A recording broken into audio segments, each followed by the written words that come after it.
Start the presentation. So I'm going to take the role of chair meanwhile.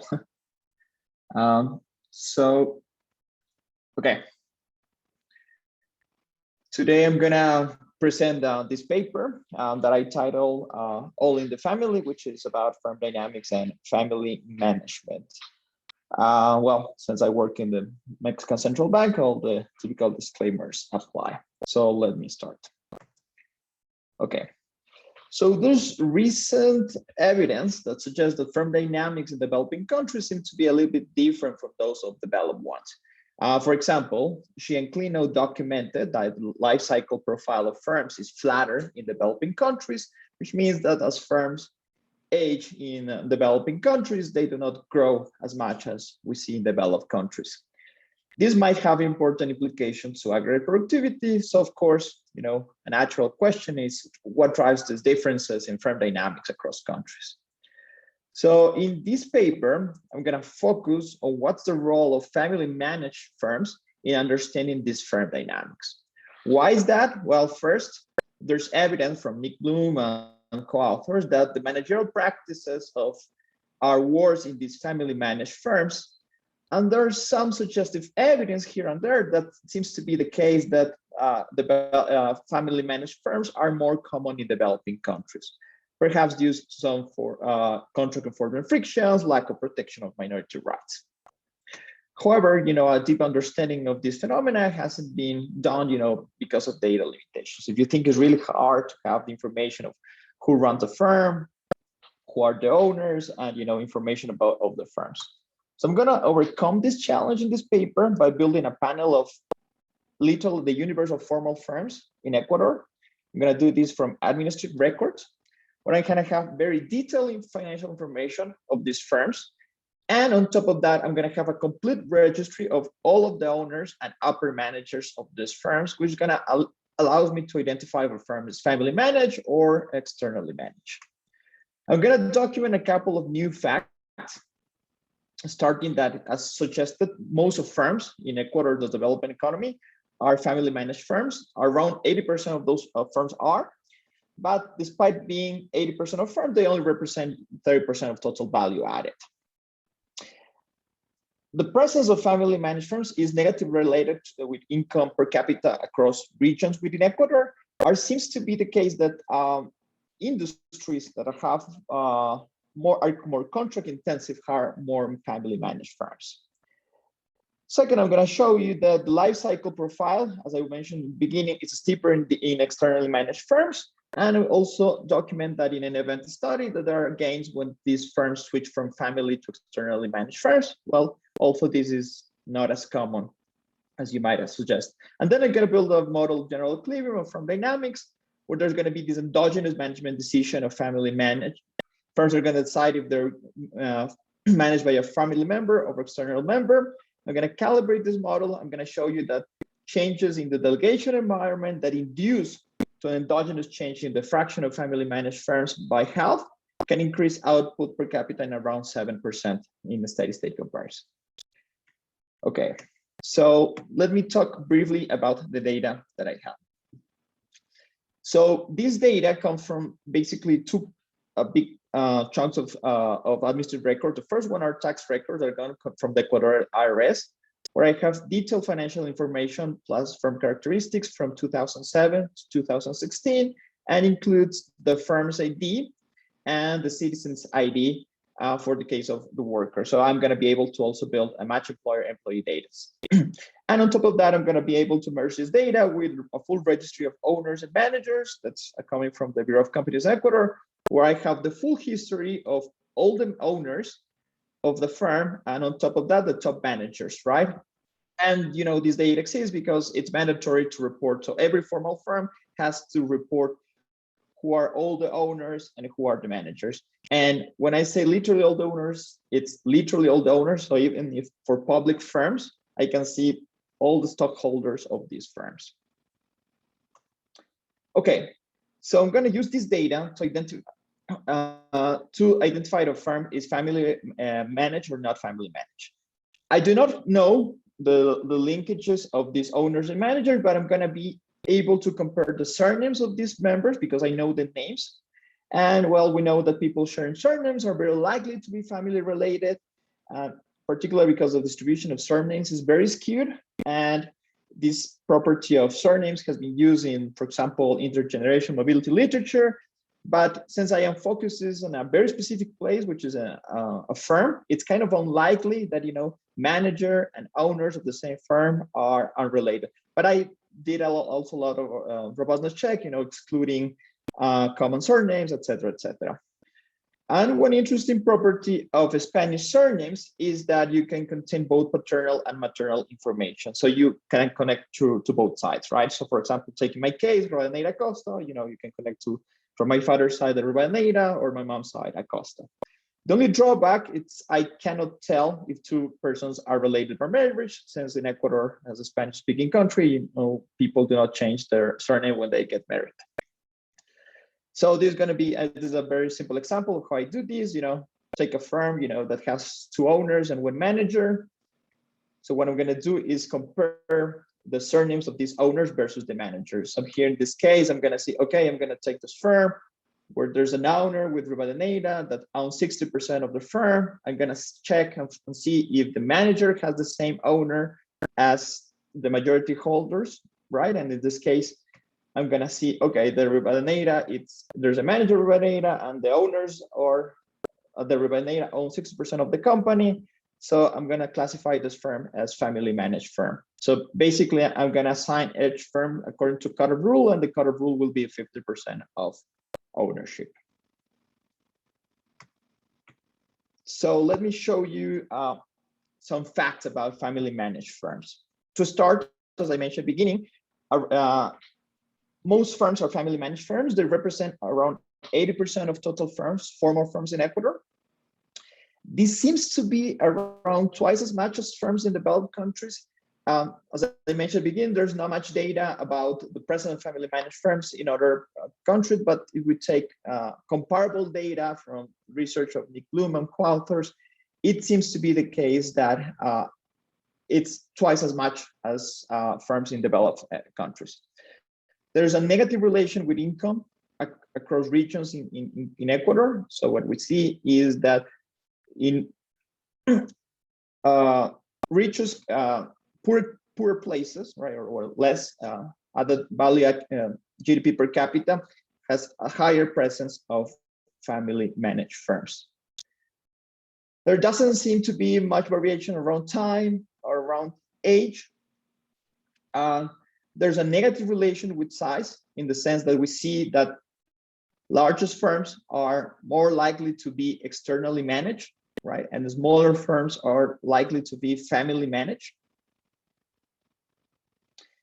And seems like there's something related with the contractual environment in the country is inducing the decision of having a family managed firms. But we can see that in industries that are more contract intensity, with, you know, you can think that it's harder to trust in an external manager, right? Because of the complexity of the contract that you have to run. Seems to be that in those industries, the firms are having a larger presence of family managed firms, you know, substituting external management. In terms of the aggregate, I was mentioned, you know, these family managed firms are 80% of total firms, but they only represent 30% of total value added in terms of the economy and 50% of the total employment. So despite being the most common type of firm, they do not represent as much as employment and production because these tend to be smaller firms. And this is likely related with the second factor that I mentioned at the beginning, that the life cycle profile is steeper for these externally managed firms.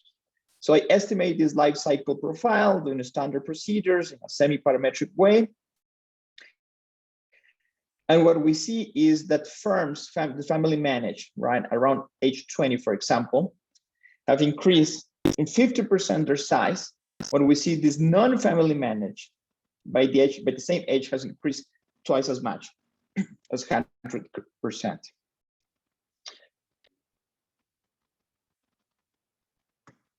And in terms of what we see, what we happen, this is not causal evidence, but let's see what happens when these firms switch, right, from being family managed to externally managed firms. What we see is that there's some gains in this case in terms of revenue and in terms of employment. Okay, so let me sum up the findings. Most of firms in Ecuador are family managed firms. 80% of formal firms are family managed, seems to be twice as much as the developed economies. Behind this fact seems to be something around the institutional environment that makes this difficult to delegate. These family managed firms, despite being the most common type of firms, they only represent 30% of total value added. It seems to have an aggregate importance, right? And as we see that this life cycle profile is twice as steep in externally managed firms, it seems that there's some sort of span of control of family, right? So having this difficult to delegate perhaps is not allowing firms to grow as fast as they may want. And we see that there are gains actually of switching the type of management, right? The revenue gains in this Advantage study that I estimate seems to be as much as 20%. So there are some benefits of external delegation. Also, this is, just some form of correlation. It's not I'm not claiming any sort of causality. But, taking all these facts together, there seems to be that, external delegation seems to be important to understand firm dynamics in a country. So what I'm going to do after with these facts, I'm going to take these facts to a model to understand the aggregate implications, right, of having distortions that difficult the delegation of external managers. Okay, so this is going to be a model of heterogeneous firms, right? A la Hoppenheim, right? Household is going to be kind of boring in the sense that the only thing they're going to have only an occupational choice. They're going to be endowed with certain units of managerial talent, and depending on this managerial talent and the price, of course, they're going to decide if they're going to be managers or workers. From the firm side, we're going to have a continuum of firms that are going to be characterized by some productivity level C, right? But in the case of the family managed firms, right, firms are going to be run, by only this endogenous, this endowment of managerial talent. With this fixed endowment of managerial talent, right, you're going to pay wages and you're going to run it just by yourself. Whatever talent you have, you're going to run the firm. For the case of these externally managed firms, right, you're going to, on top of whatever talent you have as an owner, right, you're going to be able to increase managerial units in the production, right, of course, paying them wages. But this increase in production is going to be affected, the efficiency is going to be affected by the delegation environments. This parameter is capturing in a reduced form way the frictions, right, that exist in the delegation environment in Ecuador. And I'm going to calibrate this parameter to think of counterfactuals of how improvements in the delegation environment can have aggregate implications. So this decision of becoming an either family or external family firms is going to be an endogenous decision in the model, right? And it's going to be characterized by these primitives, right? So there's going to be in this model a unique cutoff that's going to make it optimal to switch to either be a family managed firm or external managed firm, depending on your productivity level. So at some point, at some productivity cutoff, right, you're going to decide that it's no longer profitable to keep running the firm by yourself, right? And you're going to try to hire external management. However, this model has certain implications, as we can imagine. It says in this Hoppenheim model, size is related to productivity. So these small firms do not hire outside managers, as we see in the data mentioned earlier. Most of our smaller firms are actually family managed. So this is the first implication, right? So firms that have lower productivity and are smaller, they're not going to find it profitable to hire external management. If you have a larger endowment of talent, right? If you can run the firm, you have more managerial skills by yourself. It's also, you're gonna delay the decision, right, to delegate external management. And finally, the delegation environment, depending on how this parameter that affects efficiency of external management changes, right, is going to induce the firms to delegate more or less to external managers. So I'm going to calibrate this model, right, to the data. I'm going to take the model period to be a year, as in the data. Firms' productivity is going to be drawn for a certain distribution, and firms are going to have certain, the productivity growth is going to be, in this case, but it's going to be deterministic. There are two types of parameters that I'm going to calibrate. You know, first are going to be kind of standard parameters in the firm dynamics literature, and second one are going to be the management parameters that are going to come from these data that I have. I'm going to think of the counterfactual analysis. I'm going to think, okay, so how improvements in the delegation environment are going to have changes in output per worker or per capita.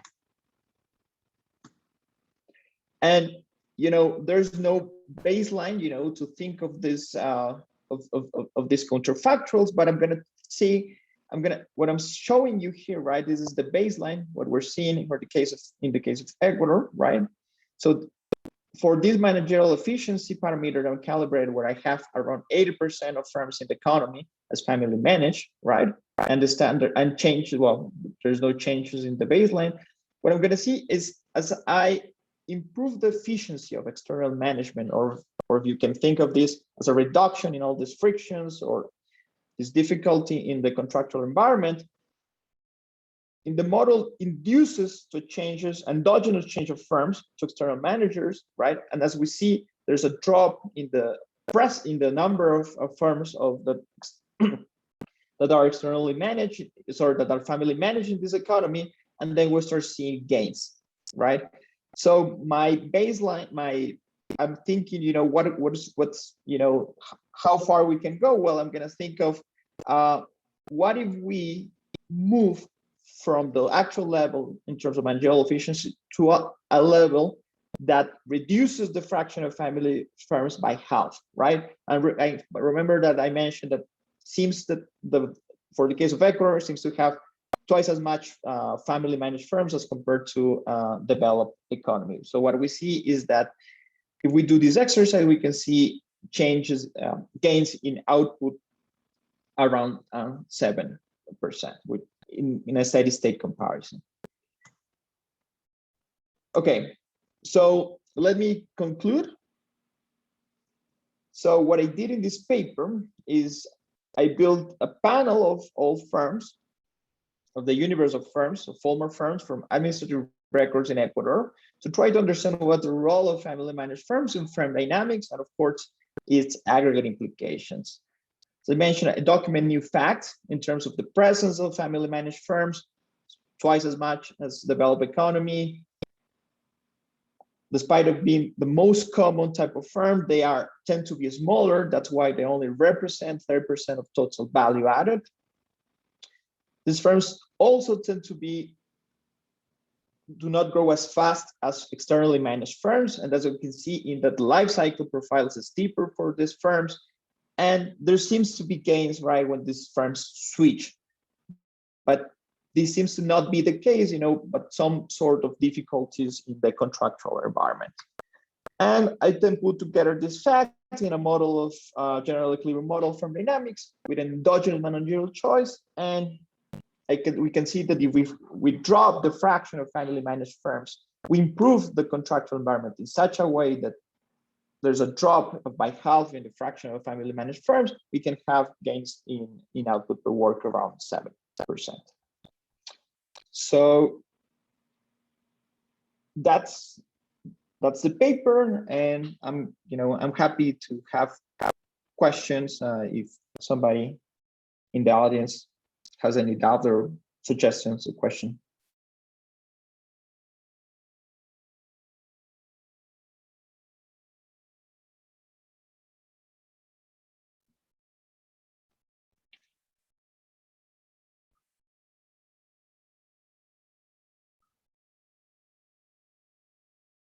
Okay, so you don't have any questions, so I'm gonna stop my presentation.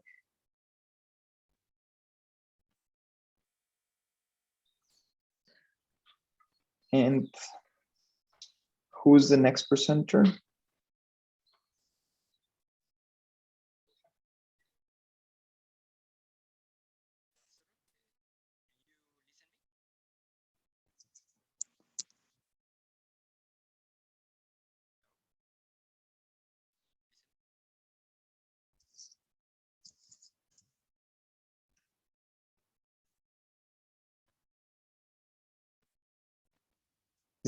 Daniel, okay, you can you share your slides, Daniel, please?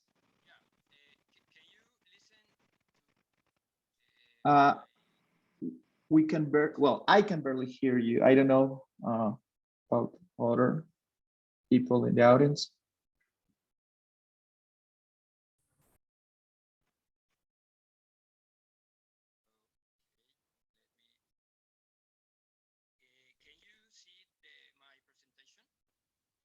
Yes, we can see the slides, but we don't hear you. I don't hear you. I don't know if somebody else is having. I don't hear anything either.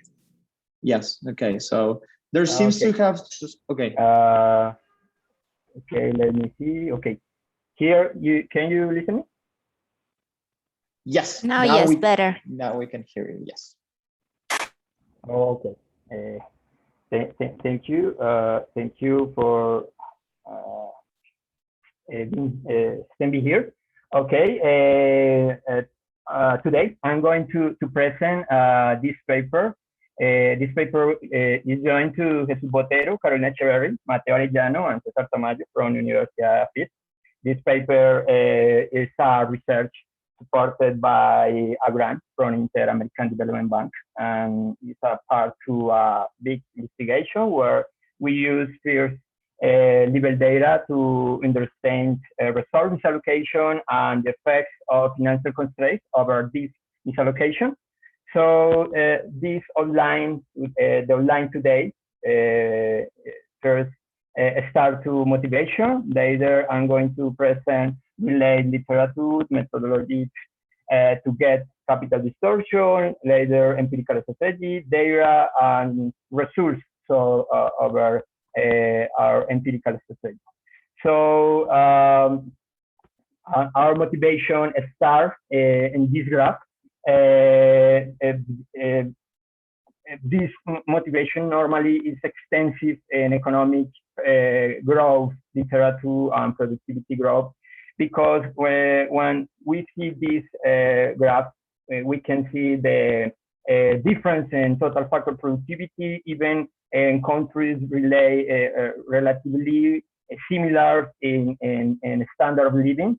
So this is an important stance for us. So we want to understand this for Colombia, but within a country relate to sectoral productivity. So to this, we want to thinking about how generate this difference. What is the sources of the difference? The first sources. First, we need to think about the difference in productivity when we have the similar factor of production and quality in them, but you see difference in productivity, even when this replay and different quality of life. So for get explanation, we have three channels. The first channel is technological, This technological channel is related to technological frontier and how low-income countries get the best practice from the high-income countries to work in a specific sector. The second channel is allocation. That is our channel. We understand this like to efficient allocation of the factor production to the more efficient uses. And selection channel is third.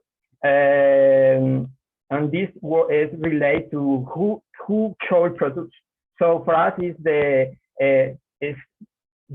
similar to misallocation channel because many firms work in a specific sector when they don't have enough productivity to work there. So this is our first thing related to motivation. So to understand this channel, we need to think about how this can be, how to produce this sourcing. So when the selection is correct, I mean productivity of first is greater than the productivity threshold to operate. I mean a bar. I'm going to allocate a great amount of labor and capital to create more productivity. So the efficient allocation induces a distribution of producer sizes, specifically the location of inputs that maximize output will equate the margin product of labor and capital across all products with positive input. So to understanding the factors that affect this equalization is a way to understand this mislocation is think about legal provision, like to prostitution and rodensor. This including regulation and tax codes. For example, tax codes for specific characteristics spheres related to sizes or specific products. And the second category to get these sources on this allocation is discretionary provision. The first is legal. In this case, is more illegal by this is generated by government and other entities. For example, banks grant low interest rate to a specific sphere or grant preferential access to financial markets at specific spheres. Finally, the market imperfection, for example, spheres with little collateral may not be able access to enough capital to produce the efficient labor. So we work in the second and third channel in this paper. So additional motivation for this paper is when we see the literature, we identify it's necessary to address the challenges of the specific sources of this allocation. For our case, financial constraints is a still scarce literature, and especially in developing countries. And the second reason is because the literature or evidence is heavily concentrated on the analysis of the manufacturing sector. So our contribution, our paper use of panel data with information for our economic sector. So that is important for our motivation. I'm going to pass for related literature, but we can divide our literature in direct approach, direct approach. So the first is the first is related to calculate what is the gains productivity from get a good assignation of production factors. So here now is born this literature. So here we don't want search specific sources. Just want to quantify what is the gain productivity gain. So here the seminal paper here is the Cian-Clinault paper, the 29. They provide an approach to measure productivity gains when the hypothetical efficient allocation of factor production is achieving when a quality marginal product. They estimate productivity gains from China of 30% to 50% and 40 to 6% in India. another article based on the previous method is all related to our paper is the Gopinath et al. 2017. They find for Spain between 1990 and 2012 a significant increase in productivity. Laws relate to capital distortion over time. In addition, they find direct effects. They find the decrease in the real interest rate led to a significant effect and relate to decrease of TFP at sector level. They explain that this could be because fields with bigger network receive capital influx when they are not necessarily the most productive. We find little evidence for other sectors, service, agriculture, and trade sectors, but the main explanation for scarce literature is because the estimation of production function is so difficult and has many problems. But we're going to give some evidence in this direction. And when we talk about the direct approach, we're talking about how specific funds, the sources of distortion, generate misallocation in use of factor production. So we can divide these literature regulation, property rights, and trade competition. Normally, regulation, for example, Oppenheim and Rogerson find evidence related to firing costs and productivity losses created by policy, generate variation in marginal productivities, and in that way, generate loss in productivity. Gunnar find small effects of productivity relate to regulation based on threshold. Threshold, I mean, is like to say sphere to avoid specific give specific taxes, and that they find little effects on productivity from this distortion. Relate to property rights, we find evidence relate to land uses, but how when the legalizing lands in a specific region, how these general effects in productivity. And we find evidence in trade and competition is like here. Normally, typical cases when tariff reduce in countries or trade liberalization is generated, we find gains in productivity in the countries. For example, PubMed 22 calculate this for Chile and find 19% gains in productivity when they general liberalization in the 19th. So there's good evidence for direct approach. In specific literature for us, we find capital misallocation and financial friction evidence in Michigan and Sue.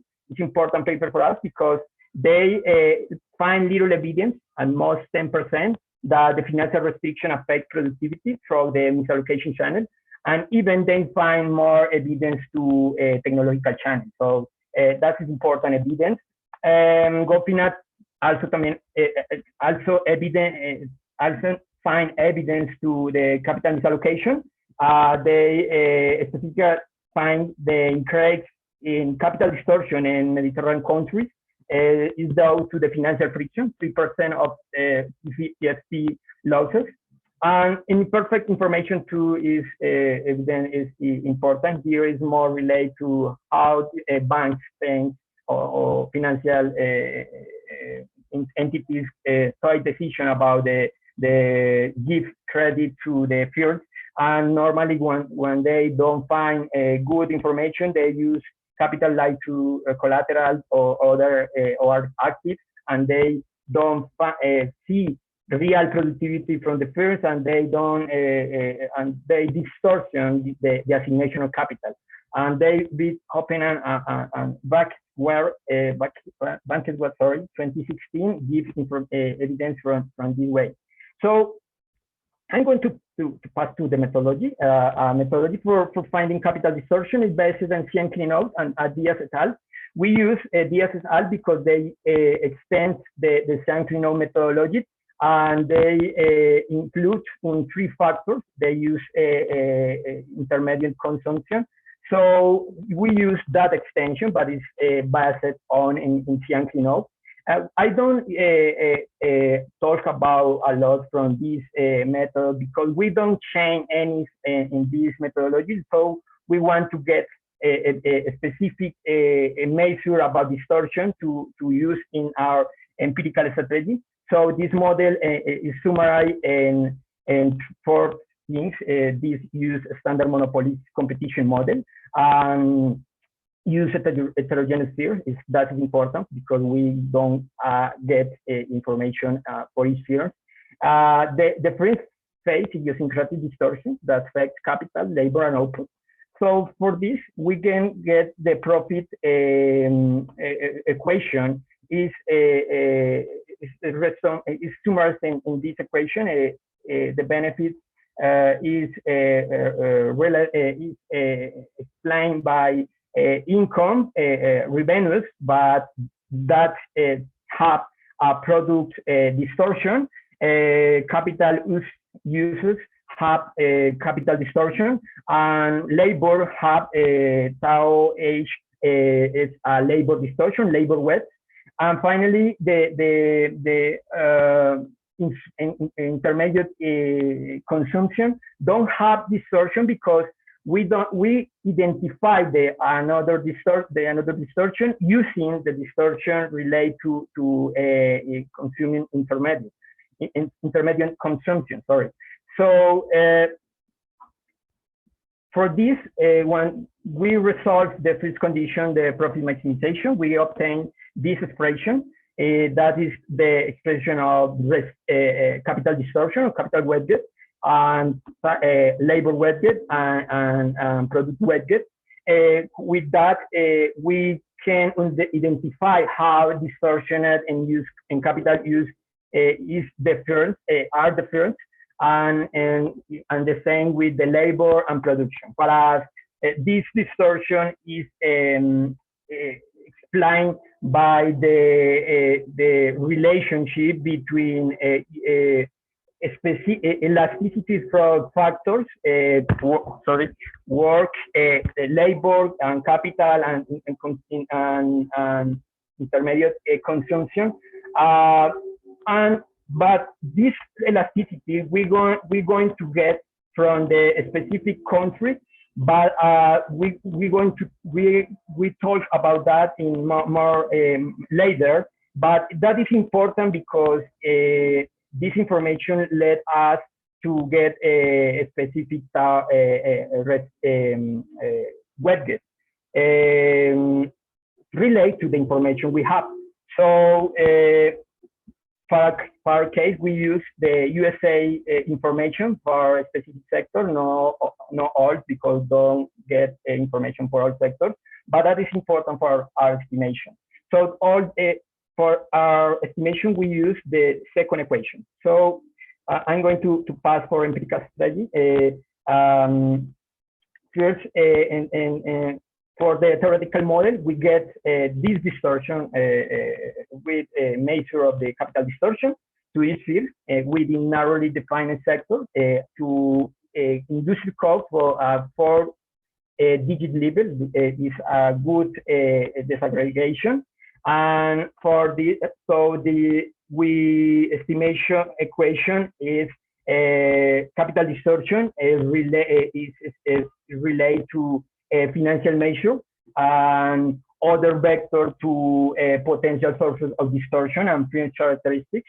And finally, we have a specific phase effects or sector, region, and time, because this is important to get or control for other sources of distortion in capital weight. So for our estimation, we have 2 measures for capital distortion. First is here 1 + 2 tau k for E0 to E sector, and the secondly is this measure, but relate to the average distortion in each sector, because we want to get how difference there are in these spheres relate to the specific sector. So that is our secondly measure to understand distortion. Relate to the financial constraint proxies, we have we use information of interest payment and financial liabilities to calculate implicit interest rate, because we don't have a specific interest rate. So we don't estimate an implicit interest rate using this information. And other information we have is access to credit. So that is other variable for financial constraint proxies. And we use other measures to the dependency of external finance related to Rajan and Singales paper. And later I'm going to show the information of this. So the data is taken from these three different sources. First, we take capital, production costs, and other production variables for Orbis. Orbis is a database, the private firms. They get information from each country of the first level. So we can get access to this information. So it's important for us. The second database we use is PILA. This information let us to get information about the payroll paid, but we don't can access to tax and contribution paid for this company. So we're going to get payroll tax, but we're going to generate adjust to this measure using accountability to the specific pays for each firm. Finally, we get income statement, balance sheet, cash flow, and the value of interest paid by superintendents of companies in Colombia. And so we using these sources, we can generate meshing of data to get a big panel data. But a bit before that, I explain, we use the average factor share observed in the USA from the 1950 to 2011 in the manufacturing sector, a simple way to control distortion that could affect the input share in the Colombian economy. And the other case, we use average share in each activity because we don't access to use a share. Okay, so this is the matching of the data. I don't say many things here. May use is we can have 15,000 field observation in each period to 2009 to 2015. Later, I can access to information. So we have this data, and for us, it's good matching because the information have many missing data. So that is good for us. We correct for selection bias. Daniel, sorry, you have less than 5 minutes, so maybe you wrap up. Okay, please, thanks so much for your recommendation. Okay, we correct for selection bias using methodology proposed for Waldries and Seminica Waldries papers, and use the inverse mean ratio to correct for that and in our equation. And so that's important for us because the data, the first, normally the reports in these sources are first to have a good information about your process in the year. So normally if you're in informal market, don't access to this data. So that is a selection problem. So we can estimate the interest rate using information from each sphere, characteristics of spheres, because don't have information from these spheres that no access to the credit market. So that information is important for us because it shows implicit financial condition in the firm. So we do this issue in our estimation. So we can see this estimation how well. So it's left is biased on our estimation. So maybe our estimation is a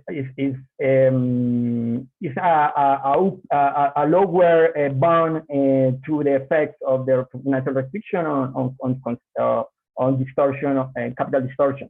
So this is the descriptive statistics for our data. Normally, our data, our variable is balanced, but use the interest rate not able these things.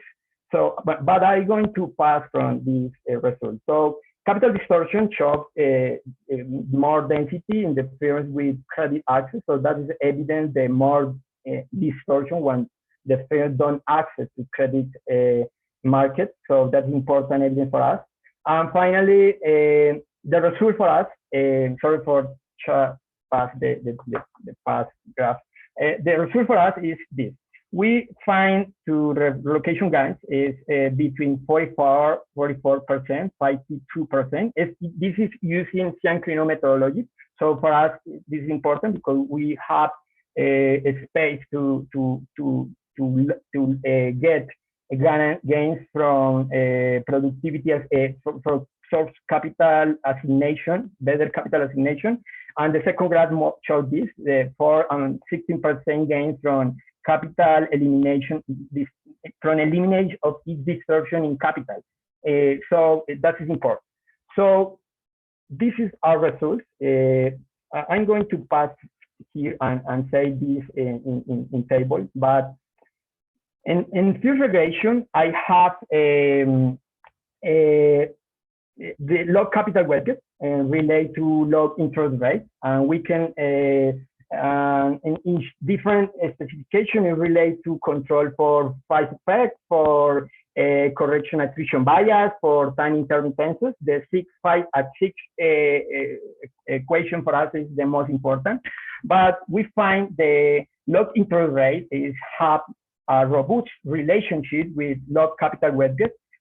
We increase to the 10% of interest rate, generate average 50% increase in log capital weighted. When the first access to credit, your log capital weighted is 62% less than the field than done access to credit. So that is important result about the constraint and capital distortion. The R&D expense is a good have good relationship. They have a negative relationship. I mean, when the first spend in research and development, they reduce your capital weighted. So that is even evidence of technological channel. External dependence showed a negative relationship. So debt ratio for us is important because that shows the first half big debt ratio. They in front face big capital weighted, so that implies they have restriction to access trade. So the evidence is robust in each regression. When we use other measures, log capital weighted regarding to sectoral weighted, we find evidence and this relates to log interest and relate to average interest rate of the subsector. We find two positive evidence. I mean, when the distortion of the interest rate relate to the sector in each field increase, the log capital weighted regarding to sectoral weighted increase too. But the evidence is small. So for explore this result, we show we use this graph. We calculate conditional marginal effect to this estimation, and we find the relationship this variable, and this variable is when we increase this distortion in interest rate, the distortion related to the weighted in the sector increase. But this is more important when the increase, because when reduce the distortion in interest rate, that the result now is important. So subsidies, generate subsidies in interest rate now is tan important in capital distortion, but generate higher interest rate is very important to generate distortion in capital. on 4% when this variable increased 10% in our estimation. So this is our result. Conclusion to finish. We find the productivity gains could be 4 to 5% in value added for the Colombian economy, while if we eliminate only capital distortions, it could be 16%. We carry out an empirical strategy in order to identify the relationship between financial variables, measured on financial constraint and capital weighted. Capital distortion respect to hypothetical scenario with efficient allocation. The most significant effect here is the first, have access to credit, which is consistent in the sense that these fears are the ones that suffer for interest rate distortion. This result can also the evidence potential selection program in the sample. Frequently, the fears that not have access to credit are found in informal markets and not enter on our database. What emerges from this result is two policy design is the robust evidence about the relationship of financial friction to capital distortion. So thanks a lot. I'm sorry for the time.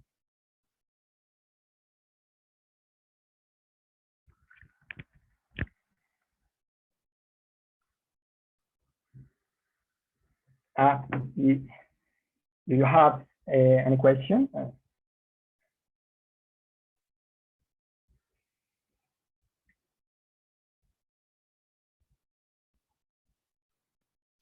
I have a quick question. So you mentioned something about Rajan and Cingales, like you try to use this financial dependence of measures to understand a little bit better what's driving your results, which industry, something like that.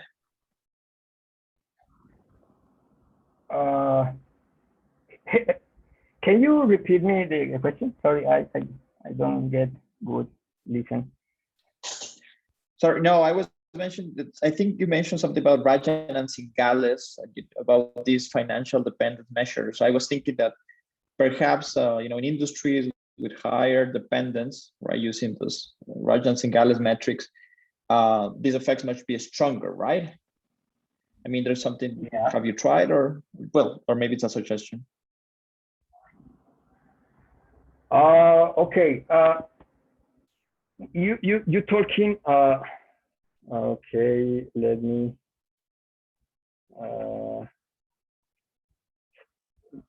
Sorry, we talking about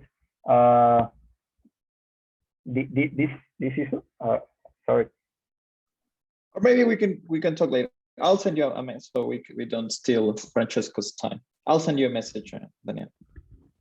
Okay, sorry. I have this bad battery, so distortion my listen.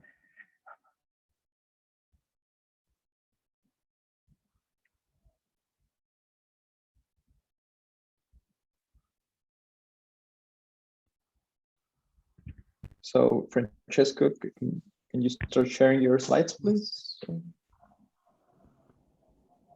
I got a message that the host disabled participant screen sharing. So not sure how to share my slide. Let me try. Yeah. Okay. Are you hosts right now? Yes, you're host. Yeah, now I can. Thanks.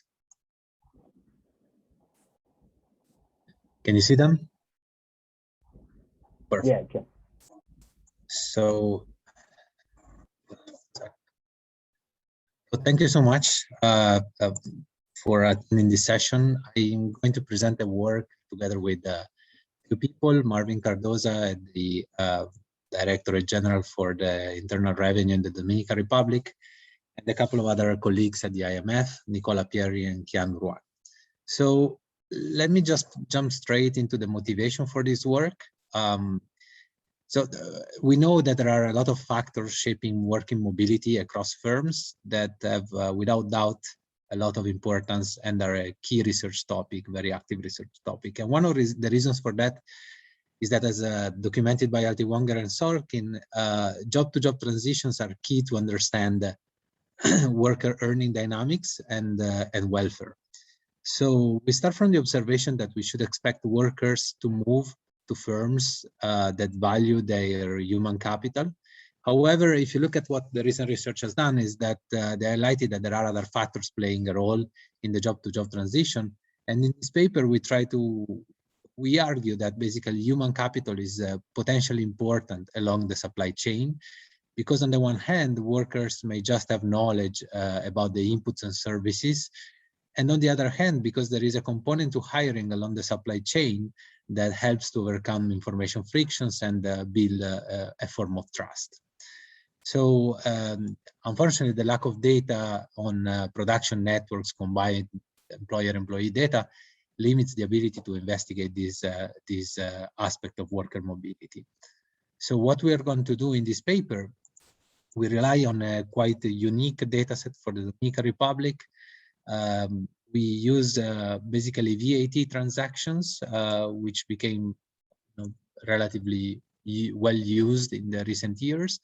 And however, we merged those with employer-employee data between 2012 and 2017. So in other words, basically, we know in which firms each worker works. And specifically, we try to give answers to the following questions. First, we try to look at whether domestic production networks have a role in shaping worker mobility. And here I'm going to show you key facts about how workers move along the supply chain. Second, we try to look at what are the effects on worker earnings and as well as separation rates for those people that move along the supply chain compared to people that move to firms that are not connected. And third, we look at what could be the underlying mechanism for the key facts that we highlight. So just to give you a little spoiler of what we find, we find that almost 1/5 of all workers that move from one firm to another actually go to a buyer or a supplier of their previous employer. So this is quite a large percentage, large fraction. And as I will show you later, this is substantially higher than what would be implied by randomly assigning workers to available job postings in the country. We also find evidence that these moves between buyers and suppliers are more common for high salary workers and high productivity firms.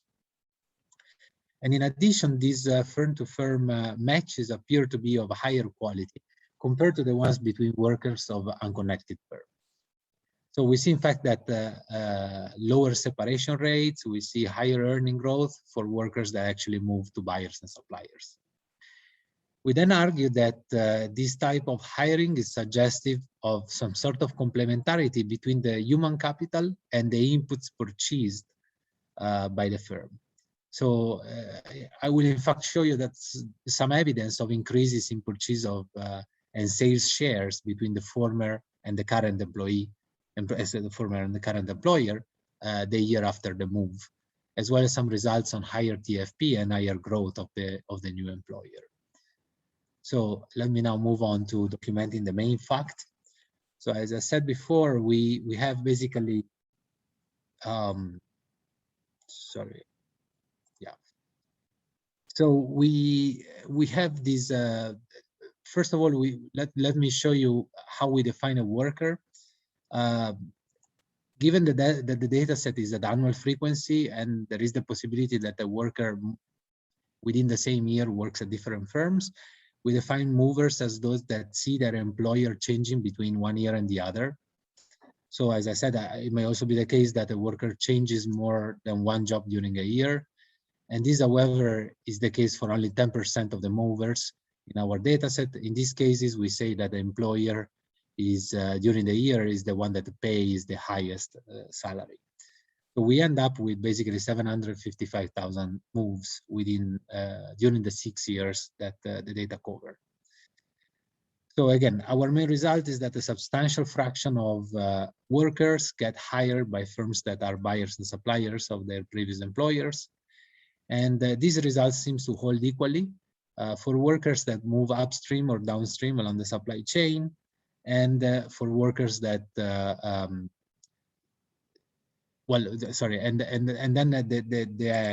just to give you a reference point, about 36% of the workers stay within the same two-digit industry, which means that these moves are about something that goes beyond what sector the firm belongs to. So, Francesco, one clarification question. So yes, I was thinking there's a lot of buying and but a lot of purchases, in really in same industry, right? So how should I think this? I mean, there's a lot of buying and selling, within same industry. So, I mean, a lot of people tend to stay in the same industry. So these results are consistent. Or even if I think of, if I control for that, there's an effect of, of moving, close to, the suppliers or buyers Right. of the firms that I use. So I will show you in a little bit, but basically the results, so only a portion of the people move within the same industry, defined at the 2-digit level, because in the DR, the aggregation is relatively high level. But there are a lot of moves that actually happen across industries. In the regressions that I will show you in a little bit, I'll show you that basically we are comparing workers that are observationally equivalent in terms of the characteristics of the firm that they leave and the characteristics of the firm that they get hired from, and the characteristics of the workers themselves. So you will be comparing basically two workers holding fixed all these characteristics, and you will see that these results basically hold. I'll get to that in a second more in detail.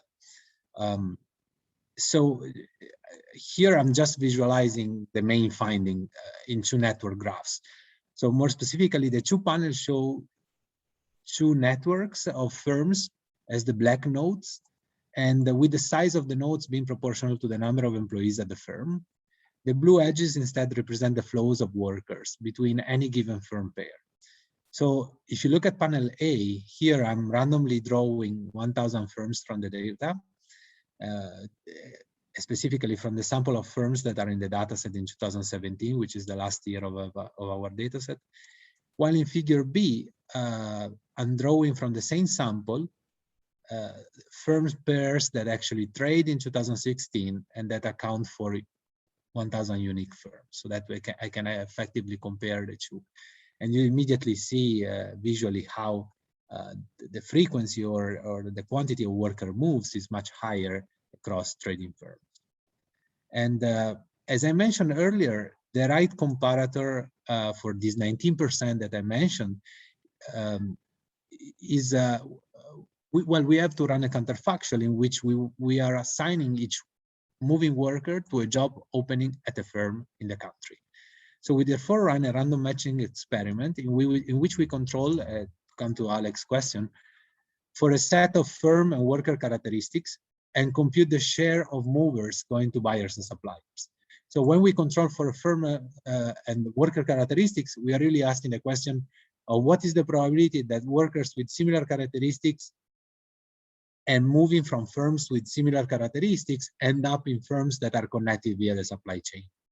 And we find that even when controlling for all these main firm and worker characteristics, the share of movers of buyer suppliers reaches at the maximum 12%, which is substantially less than the 19% of the data. So we also run an additional sort of robustness test for our main finding, basically to better control for assortative matching between the workers and the potential employers. Say, for example, the fact that workers may move along vertically integrated industries. We estimate the impact of the supply linkages on job-to-job transitions using a framework that was proposed in 2013 by Kramars and Tesmar. And here we are considering moves to the hiring firm E in ERT. We include the dummy variable SB, which is just for whether the firm is a buyer or a supplier. And we condition on assortative matching of unobservable characteristics. So this really works by defining a class of movers which share the same characteristics except for being working in a buyer or a supplier, so except for the variable SB.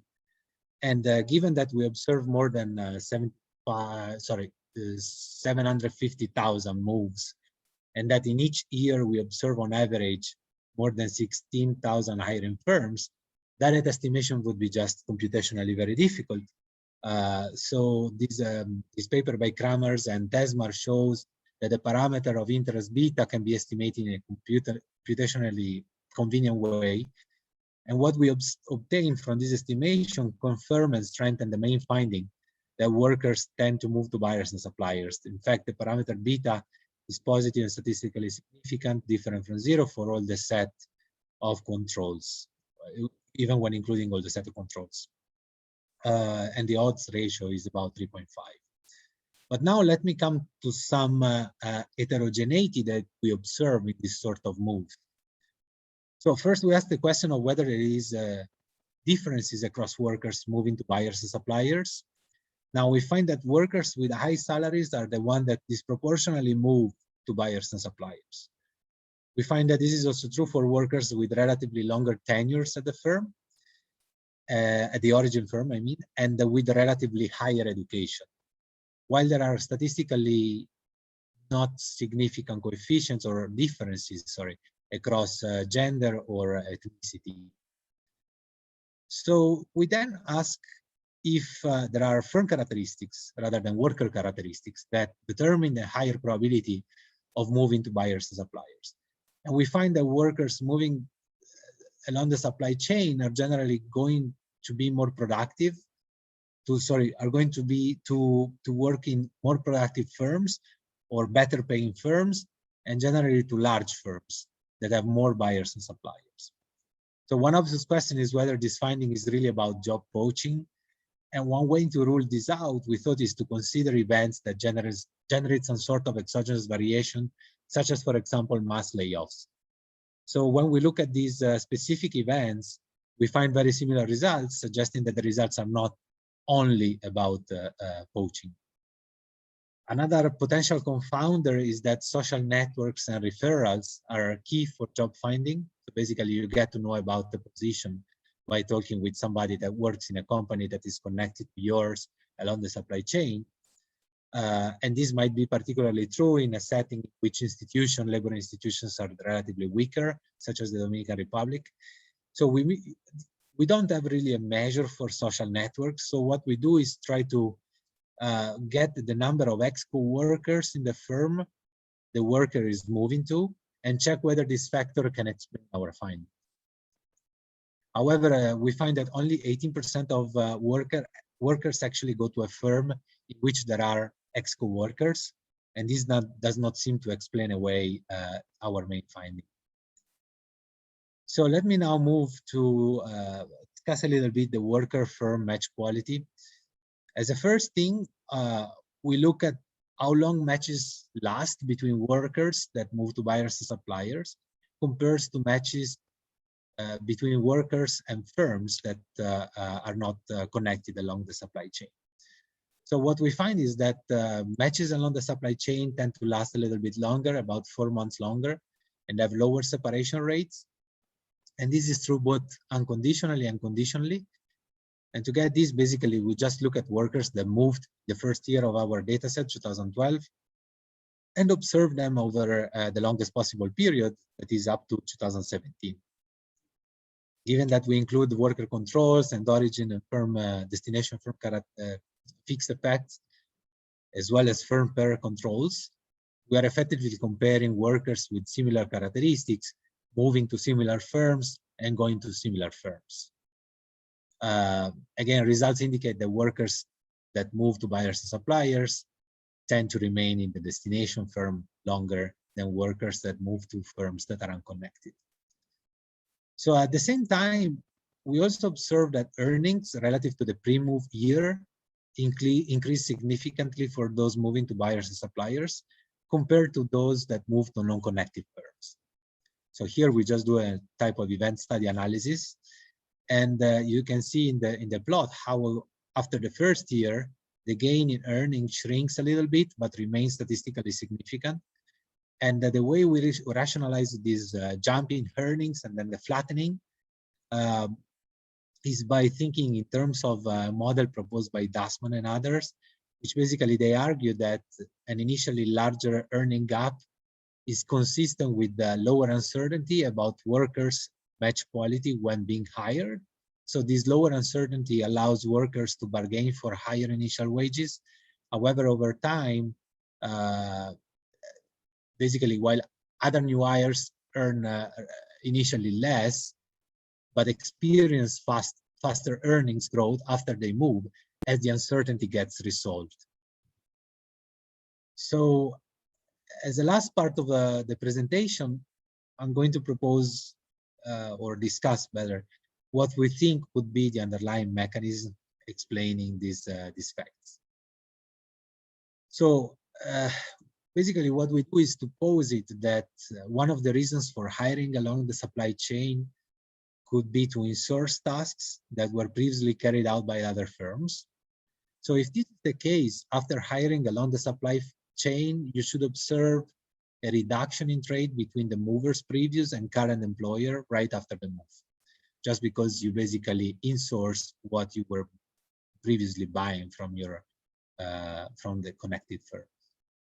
Another reason could be that you just want to bring in supply chain specific human capital, which may be complementary with the inputs purchased, which is basically our main thesis. In this case, however, we should observe an increase in the trade intensity, so just the opposite effect between the mover's previous and current employer after the move. So we test these conjectures by selecting all the buyer-supplier pairs in 2012, and we look at the extensive and intensive margin of trade. And as you can see from the table, we find that firms that saw a worker moving along the supply chain are more likely to still be trading, and they observe increases in the share of purchases and share of sales between the two firms. So these results seem to support sort of the second hypothesis, the fact that firms do hire along the supply chain to bring in supply chain specific human capital. We also take a more general look at sales growth and TFP growth for firms that are hired from the buyers and suppliers compared to firms that hire from other firms. And as you can see from these are bin scatter plots. That's why you see only a few dots. But what we find is a pretty clear positive correlation between the share of workers hired along the supply chain and these firm variables, suggesting that basically firms tend to hire along the supply chain to gain the complementary human capital that is specific to the supply chain. So let me just now summarize the results. We find that 19%, basically a fifth of workers, move to firms that are buyers and suppliers of the previous employers, and that this is more common for high salary workers and more productive firms. And this is also true both upstream and downstream. This form of hiring is generally associated with lower job separation and higher worker earnings, which seems to suggest that this sort of hiring, way of hiring, is producing good quality matches between workers and firms. And finally, we provide some suggestive evidence that there is complementarity between human capital and the inputs purchased by showing that the trade intensity between the origin and the destination firms actually increases in the aftermath of a worker's move, and that firm growth itself and TFP also tend to increase after a worker's move. So if there isn't a question, please let me know. I have one question, well, or maybe suggestion, I don't know. So relative to this supply chain specific, so I was thinking that perhaps you can test, or maybe the result will be stronger. I mean, if that's the case, if you think of connected firms, but in outside industries.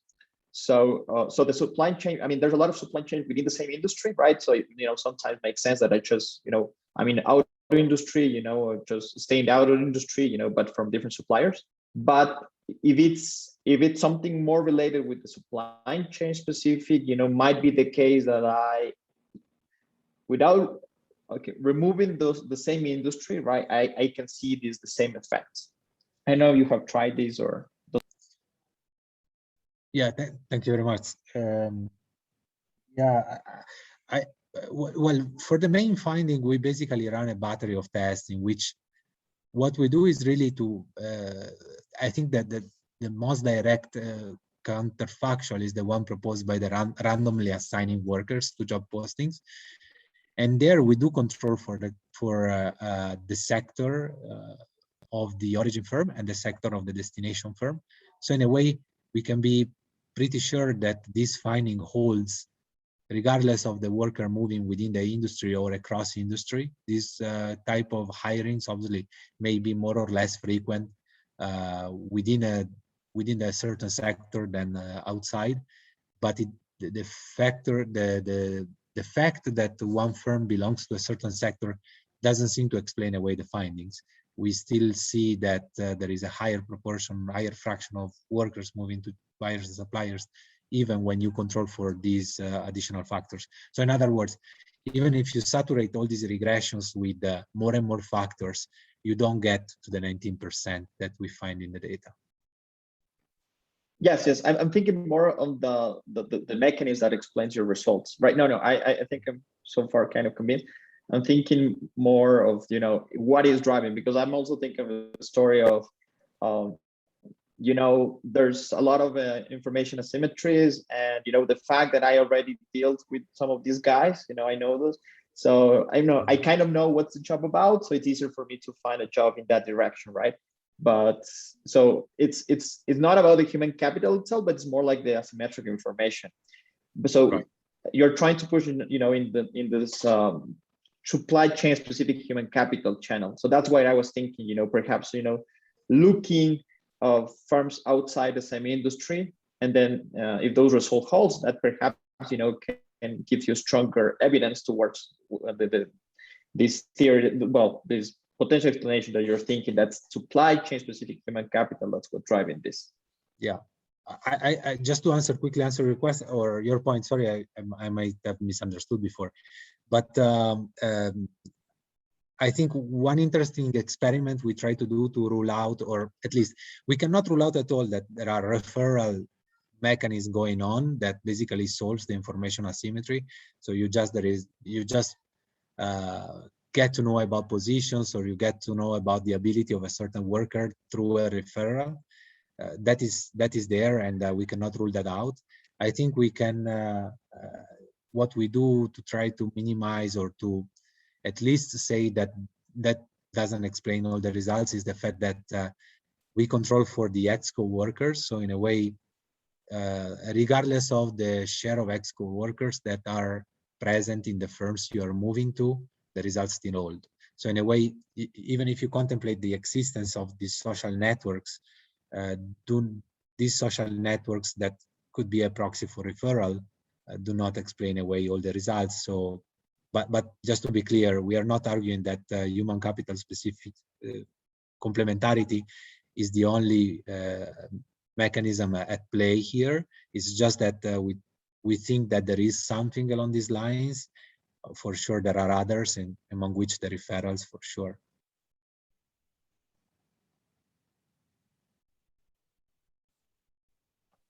I think Umberto.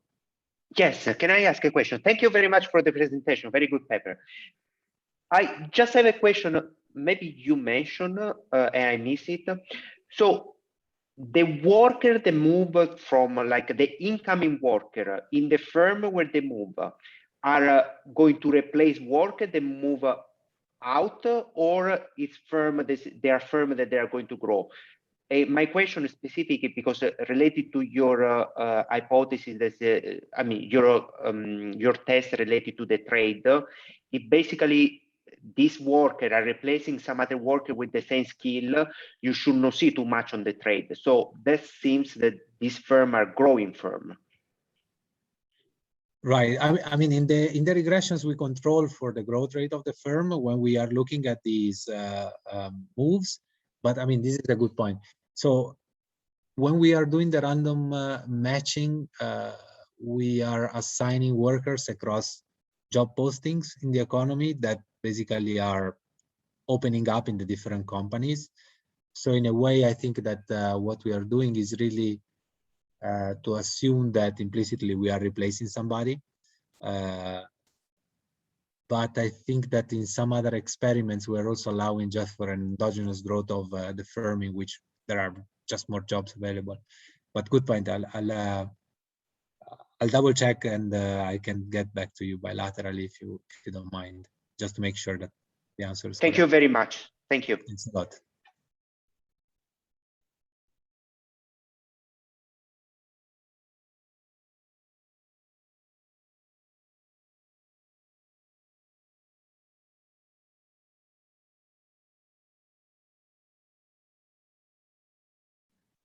So I guess that if there are no other questions, we can conclude the session. Alex, if you agree, since you were the most active here, so if you agree, we close it, right? Yeah, sure. I mean, unless, somebody else has any question or some comments about the papers presented in this session. I mean, I see Humberto as a raised hand, but he might be there from before. Okay, no, so it was there okay, from before. yeah. Okay. Yeah. Okay. So, okay, nice to see you all, guys, and thanks for the presentations. Thanks, everybody. Thank you very much. Bye.